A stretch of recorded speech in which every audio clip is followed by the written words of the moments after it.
ஒருவேளை இந்த சத்தத்தை கேட்கிற யாரோ ஒருத்தர், நான் நினைச்சது இப்படி ஒரு வாழ்க்கை, உங்க மனசுல நிறைய கற்பனைகள் இருக்கலாம்.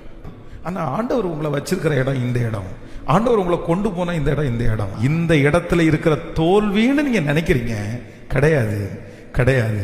ஆண்டவர் இந்த இடத்துல உங்களை எப்படிதான் வச்சிருக்கிறார் அப்படின்னா, நன்றாய் கர்த்தர் வைத்திருந்திருக்கிறார்.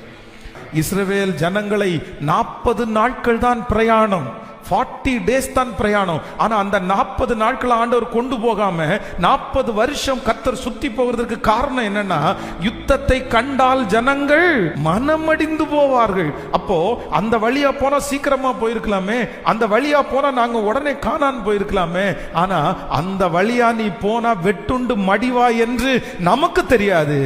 ஆனா யாருக்கு தெரியும்னா, கர்த்தர் நான் போகும் வழியை அவர், நீங்க போகிற வழியை அவர் அறிந்திருக்கிறார். உங்களை